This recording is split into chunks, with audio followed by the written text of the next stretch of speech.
Good morning, dear students. In the first video, we have discussed about the chapter 1 that was Light the Lamp of Thy Love. I have explained that chapter to you. Now, in my second video, I am going to start with the explanation of second chapter. The second chapter has a title, The Power of Determination. The power of determination meaning, सबसे पहले power of determination का मतलब क्या होता है। Determination का मतलब होता है दृढ़ निश्चय या किसी चीज़ को करने का दृढ़ संकल्प। तो पावर ऑफ डिटर्मिनेशन क्या है? एक ऐसी शक्ति या एक ऐसा निश्चय जो हम कर रहे हैं कि हम कोई भी काम पूरे तरीके से कर सकते हैं। तो मुझे उम्मीद है कि आपको डिटर्मिनेशन का मतलब समझ में आया होगा। अब let's start with the paragraph 1. The little country schoolhouse was heated by an old-fashioned pot-bellied coal stove. इसका मतलब क्या है? इस लाइन में जो पॉट बेलीड है, जो वर्ड पॉट बेलीड आ रहा है, पॉट बेलीड का मतलब क्या होता है? पॉट बेलीड मतलब होता है having a large stomach that sticks out. मतलब कि अगर हिंदी में हम इस वर्ड का मीनिंग जानेंगे तो सिंपल आएगा, किसी की एक्स्ट्रा जो बॉडी में स्टमक में फैट होता है, एक तरीके से हम बोलते हैं तोन। तो जहाँ पे स्टमक का एक बहुत बड़ा पोर्शन बाहर की तरफ क्या है, बल्ज्ड आउट है, निकला हुआ है। अब इस लाइन का मीनिंग क्या है? इस लाइन का मतलब है गाँव में एक छोटे से विद्यालय में एक पुराने फैशन के तोंद के आकार का पॉट बेलीड कोल स्टोव, एक कोयले की सिगड़ी रखी हुई थी। A little boy had the job of coming to school early each day to start the fire and warm the room. एक छोटा लड़का रोज़ स्कूल आता था, बहुत जल्दी आता था, और उसका काम क्या होता था? जो वो पॉट बेलीड कोल स्टोव है उसको जलाना, ताकि एक तरीके से सिगड़ी जलाना। Warm the room before his teacher and his classmates arrive. और वो ये काम कब करता था? जब वो सबसे पहले स्कूल आ जाता था। आ जाने के बाद वो क्या करता था? सिगड़ी जलाता था, और जो क्लासरूम्स होते थे या रूम होता था उसे क्या करता था? वो सिगड़ी वहाँ ले जाके रख देता था ताकि रूम क्या हो जाए? गर्म हो जाए।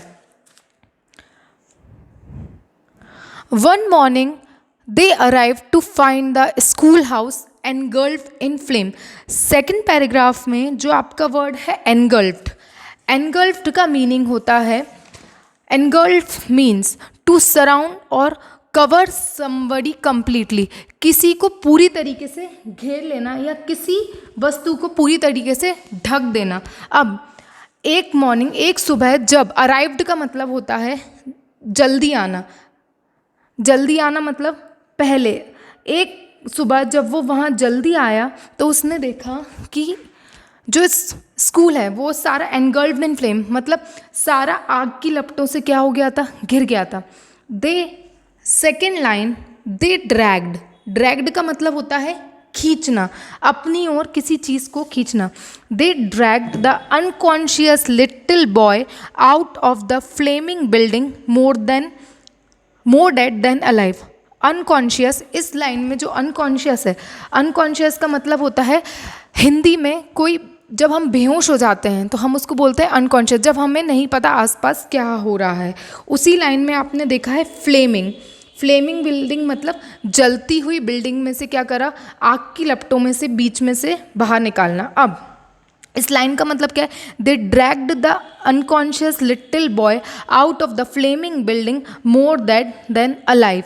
उन लोगों ने जो छोटा सा लड़का था उसे जलती हुई बिल्डिंग में से बाहर निकाला, और उनको लगा ही वॉज मोर डेड, मतलब उन्हें लगा कि वो शायद मर चुका है, ना कि वो जिंदा है।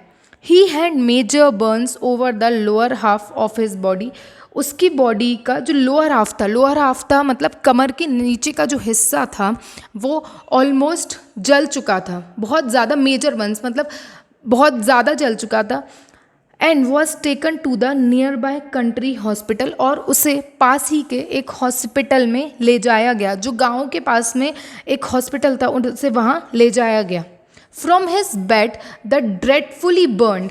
अब यहाँ पे थर्ड पैराग्राफ में एक वर्ड आ रहा है ड्रेडफुली। ड्रेडफुली का मतलब होता है वेरी बैड और इन अनप्लेजेंट स्टेट।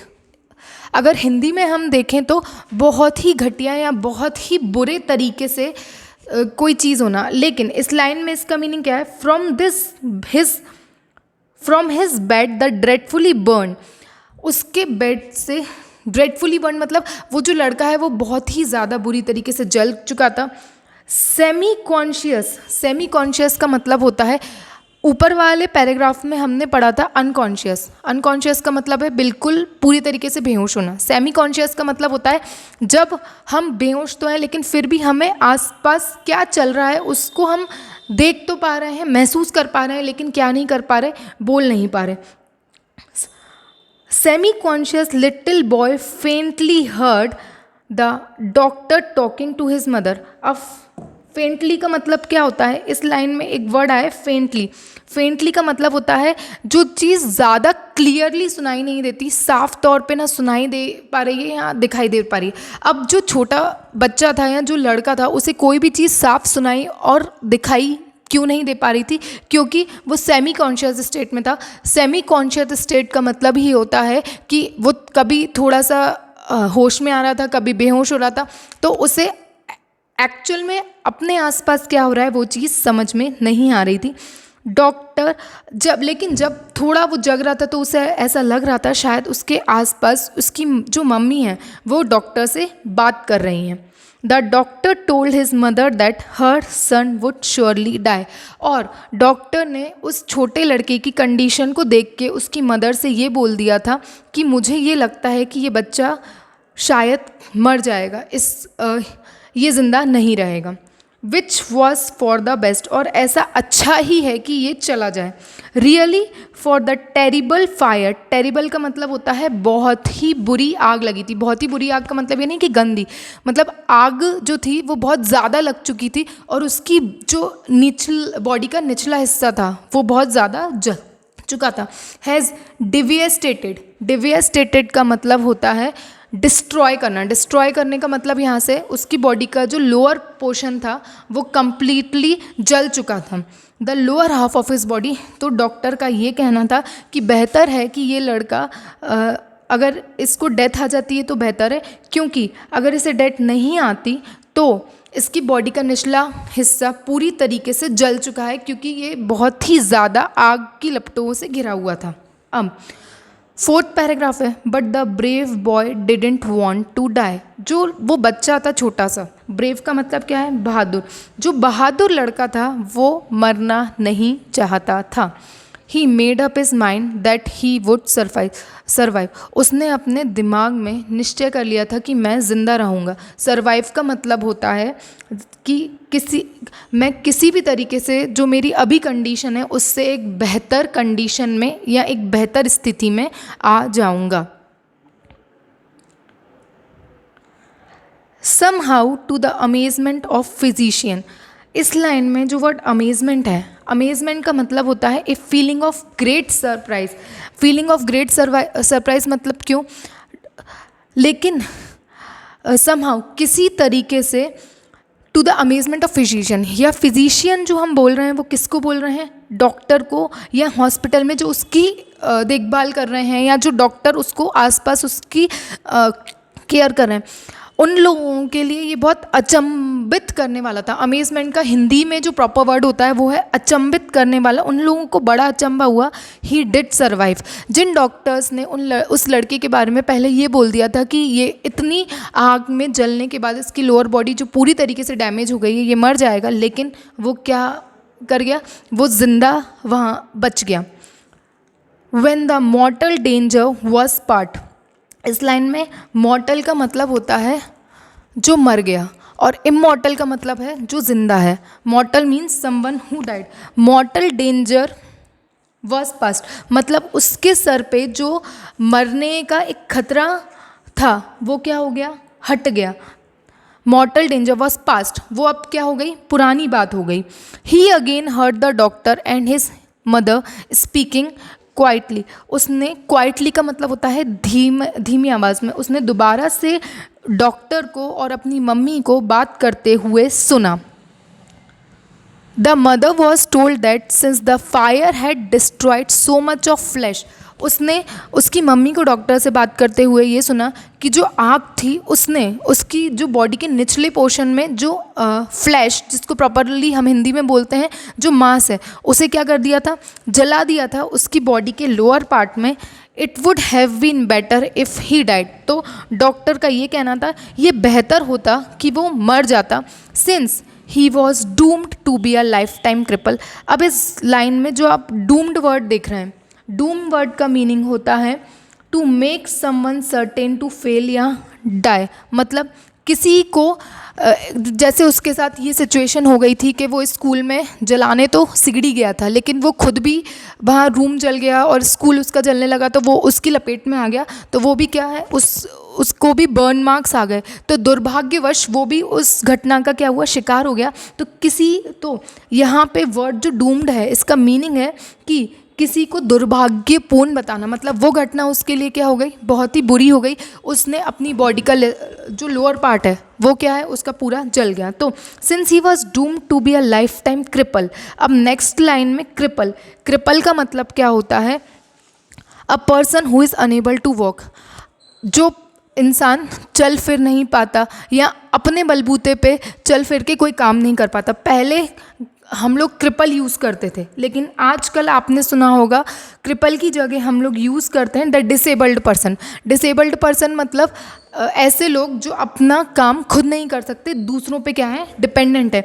तो डॉक्टर को तो ये लगा था कि वो तो श्योरली मर जाएगा, लेकिन इतनी बुरी घटना होने के बावजूद भी वो मरा नहीं, वो क्रिपल हो गया। क्रिपल हो गया मतलब वो अपने लोअर बॉडी उसकी कोई यूज़ की नहीं रही। He was doomed to be a lifetime cripple with no use at all of his lower limbs. Lower limbs का मतलब होता है, limbs का मतलब है जो उसके बॉडी का जो निचला हिस्सा था उसमें जो उसके पैर थे जो वो हैं, उन्होंने काम करना पूरी तरीके से बंद कर दिया था। नाउ अब 5th पैराग्राफ है, once more the brave boy made up his mind. इतना सब अपनी मम्मी को और डॉक्टर की जो वो लोग आपस में बात कर रहे हैं सुनने के बाद भी उस लड़के ने अपना मन बना लिया था कि मैं made up his mind that he would not be applicable, कि मैं असहाय नहीं रहूँगा, मैं किसी पे डिपेंडेंट नहीं रहूँगा। डिपेंडेंट इन द सेंस कि उसे पता था कि शायद वो ज़िंदगी भर चल नहीं पाएगा, लेकिन उसने अब एक निश्चय किया कि मुझे ऐसे नहीं रहना। ही वुड वॉक, उसने ये सोचा कि मैं चल ज़रूर पाऊँगा, but unfortunately from the waist down. यहाँ पे वेस्ट डाउन का मतलब है जो कमर से नीचे का हिस्सा है, he had no motor ability. यहाँ पे मोटर एबिलिटी का मतलब है अनफॉर्चुनेटली, मतलब दुर्भाग्यवश उसके शरीर का या कमर के नीचे का जो हिस्सा था वो क्या था, उसमें कोई क्षमता नहीं रही थी। मोटर एबिलिटी का मतलब है उसके उस बॉडी पार्ट में अब कोई मूवमेंट नहीं बचता था। जैसे कमर के नीचे से जब हम पैरों को चलाएंगे तो वो चल पाएगा, लेकिन जब उसके पैर ही जल चुके हैं और वो उठ के खड़ा ही नहीं हो सकता तो चल नहीं पाएगा। तो मोटर एबिलिटी का मतलब है यहाँ वो चल नहीं पाएगा। और his thin legs just dangled there. अब डैंगल्ड का मतलब क्या होता है, डैंगल का मतलब होता है उस जैसे कोई चीज़ हमने कोई चीज़ टांग दी कहीं पे तो वो हवा में फ्रीली क्या होती है, मूव करती है। तो उसके पैर जस्ट डैंगल्ड मतलब आगे पीछे हैंग करके फ्रीली स्विंग कर सकते हैं। स्विंग का मतलब है आगे पीछे होना, लेकिन उसके पैरों में कोई जान नहीं थी। वो पैर भी आगे पीछे कैसे हो पाएंगे जब कोई उन्हें हाथ लगाएगा और आगे पीछे का मूवमेंट कराएगा। वो खुद से उन पैरों में आगे पीछे का मूवमेंट नहीं कर पा रहा था। All but lifeless. लाइफलेस क्यों? क्योंकि उसके उस बॉडी पार्ट में कोई मूवमेंट नहीं था, कोई जान नहीं बची थी।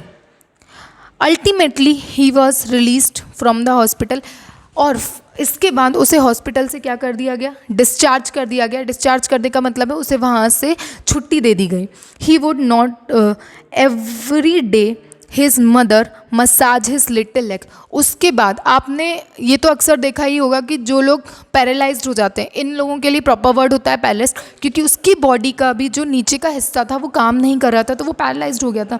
लेकिन इसके बाद भी रोज़ रोज़ उसकी मम्मी उसके पैरों को क्या करती थी, मसाज करती थी। मसाज क्यों करती थी? क्योंकि अक्सर हमने देखा है कि अगर हम लोग उन पैरों में जान डालें एक पर्टिकुलर थेरेपिस्ट जो होते हैं, जो हमें बताएंगे कि, या फिजिशियन, कि आप इसके लिए ये एक्सरसाइज करो या इसमें ये मसाज करो, तो उससे क्या होती है, थोड़ी उम्मीद होती है कि उसमें जान वापस आ जाए।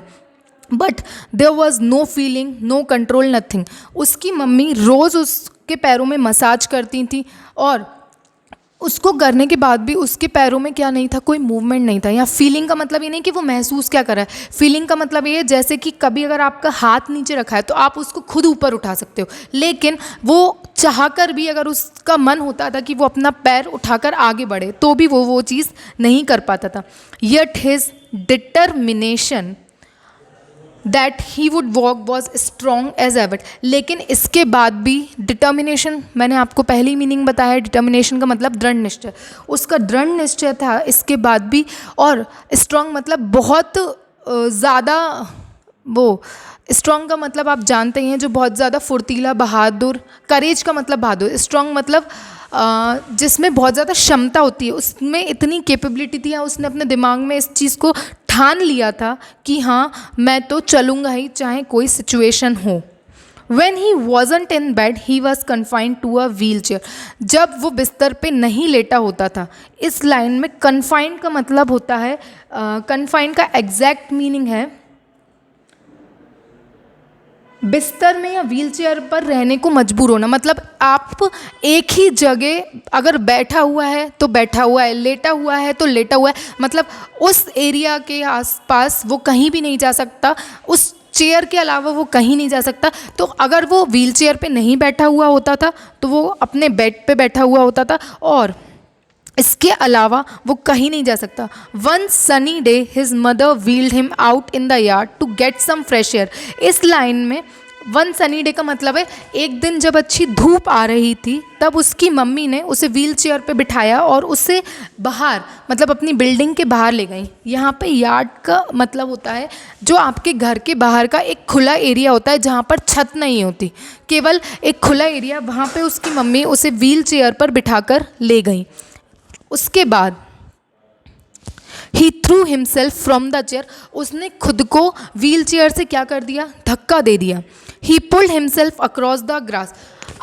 इस चीज़ को ऐसे समझिए, अगर कोई इंसान व्हील चेयर पे बैठा हुआ है और उसे चलने की इच्छा है तो वो क्या करेगा, खुद को ऊपर की तरफ से फोर्स देगा ताकि वो क्या करे, उठ पाए। अब वो उठ तो नहीं पाएगा, उठने की कोशिश में वो क्या होगा, गिर जाएगा। उसी तरीके से जब इस छोटे लड़के ने अपने आप को उस व्हील चेयर से उठाने की कोशिश करी तो वो क्या कर गया, गिर गया। ही pulled himself across the grass, और उसने देखा कि वो कहाँ, घास पे जाके गिर गया है।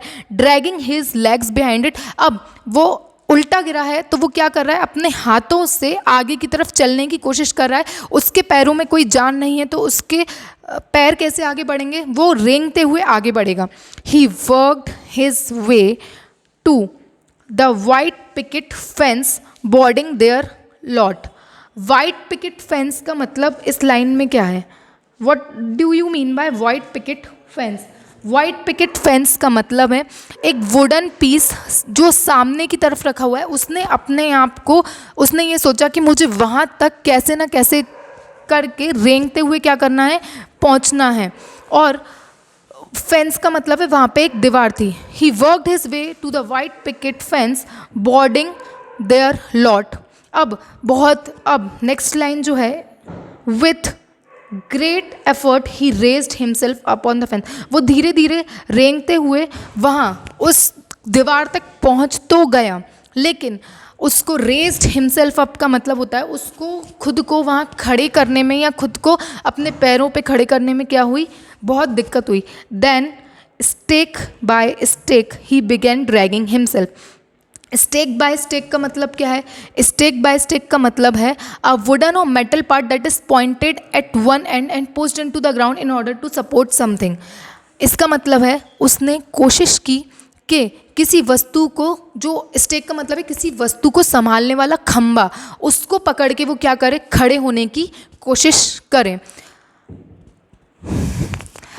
इस वीडियो में मैं आपको इस चैप्टर का इतना ही पोर्शन करवाऊंगी। इसका जो सेकंड पार्ट है वो आपके लिए मैं अब, आई होप आपको इतना पार्ट जो मैंने अभी तक पढ़ाया है वो समझ में आया होगा। Let's continue the next page या next slide in the next video. Thank you.